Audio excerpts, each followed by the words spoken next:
Okay, biggest changes today is we are using 30 frames per second. I am a career 24 frames per second shooter, but I can't deny that 30 frames usually looks better on action cameras. I'm not sure if it's just like kind of like what they're natively tuned to. I don't deal with it on bigger cameras. Like on bigger cameras, 24, 30 doesn't really make a difference. Usually you're able to control the shutter and all that stuff, but for some reason on action cameras, everything just seems to look a little bit better on 30 frames per second. I just don't really like the feel of 30 frames, but given this series and what's going on, we're testing it out. The other thing we're doing is we're using MegaView. So I've been using linear for everything, but we're using MegaView now. I hope the audio is good because I'm ripping on one wheel right now.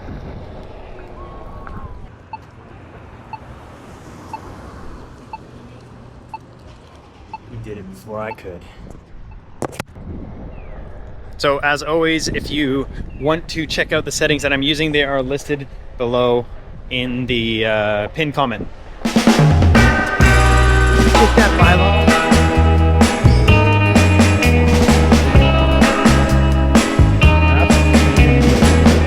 Up and down. So seriously, I'm very curious to see how the audio is holding up. Like, we are ripping on the one wheel. I gotta pick up a package real quick.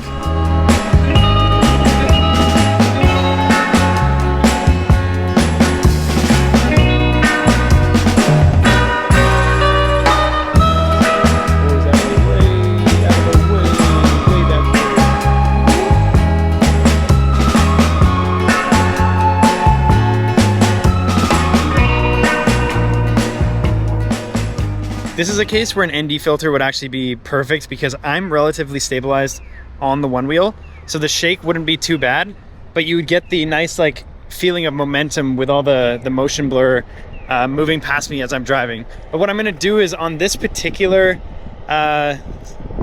spot, I'm gonna use the motion ND filter.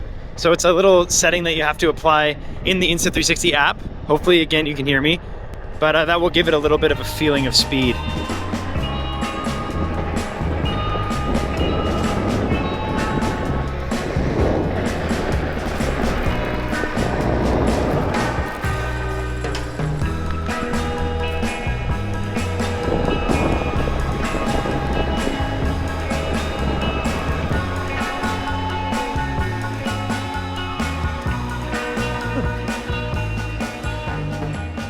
Okay, let's go find out what's in here.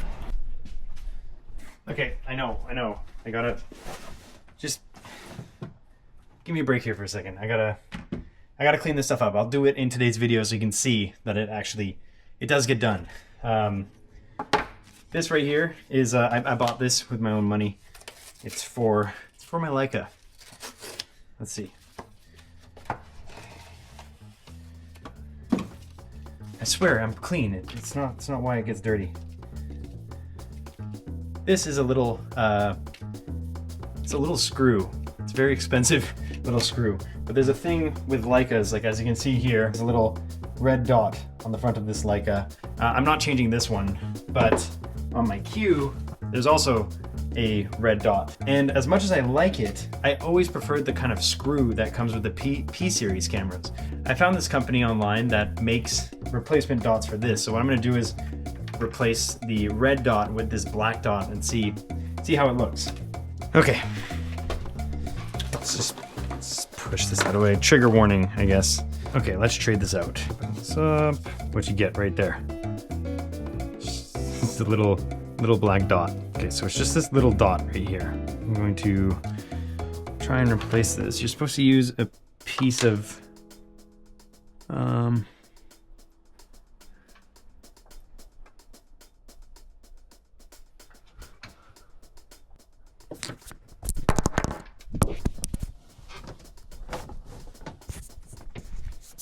so what I'm doing here is I'm going to take this little piece of plastic and just put it over top to hopefully not... Oh, I gotta have a better thing. Maybe a mini bit driver. Yeah. Okay, this is the ultimate tool. So literally every time I've done this in the past, like taking this off, I've scratched my camera big time, and I'm not doing it with this one. Why do people do this? So I already scratched the logo. I'm trying to move back a bit. This would have been great. This would have been great for the Toddler Titan macro lens things. But right there, you can see I kind of already scratched at the top.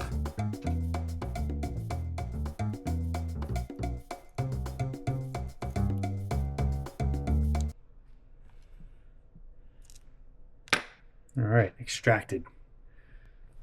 Boom. Just get that red out of there. Now we have the new one we're gonna add. I'm gonna get the right angle. I think that's the right angle. So again, it's not that I didn't like the cube before, but I think this just makes it just a little bit more stealth in a good way. I think it looks really good. The color matches quite nicely. Maybe I could put that line straight across, but I think it kind of looks good off to the side like that. Okay, sorry I didn't show you guys, but this is proof that it can get clean. Just don't look up there because that's where I put everything. So it's not bad. I got a garbage bag there.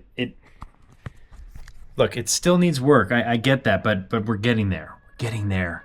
Okay, let's go outside.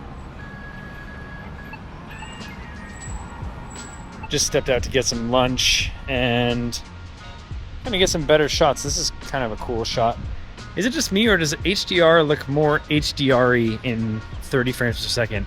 Like, I didn't really notice it much at all in the 24 frames per second, but now I just looked back at some of the footage and it does seem a little bit more like typical HDR. When I'm doing these tests and when I'm making these vlogs doing different things, I'm generally still gonna post a vlog even if it didn't look good, because it's all part of the experience of learning the new camera. And you can do whatever you want, but I want you to remember that I am trying different things to try and find the optimal thing.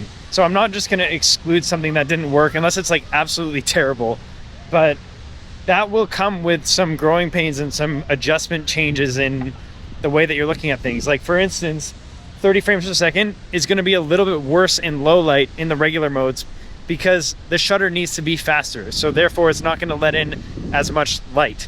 And I noticed that earlier in the office, like the footage didn't look as crisp inside in that lighting condition, but I also don't care because I am like through and through a vlogger. Like, I love vlog. I love like the Casey Neistat energy and just like the almost a little bit recklessness. Like, as you saw, I dropped the Ultra in there. That was not on purpose, but I probably dropped it about maybe 5 or 6 times. It's just what happens when you're trying to create content fast and shit happens. But in saying all that, I'm always more concerned with how does the video feel versus how does it look.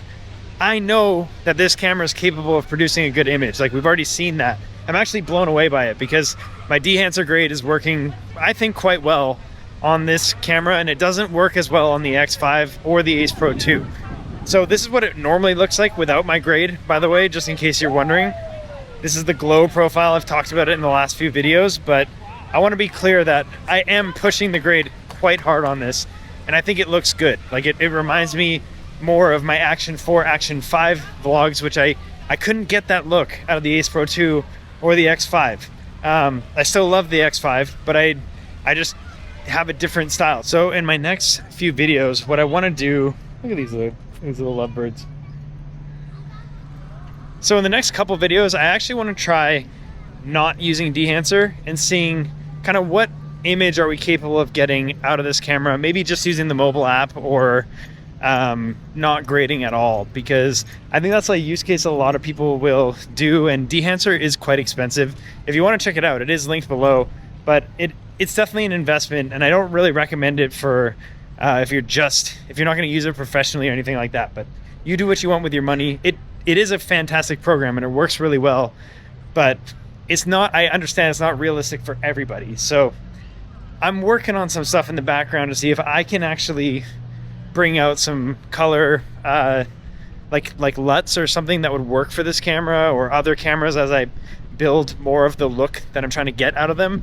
But for now, I just want to know what it was capable of. So if you have anything that you want me to test or you're curious about, please don't hesitate to ask me below, because I'm in the comments trying to respond and help as many people as possible. It's really hard to address all this stuff in the videos.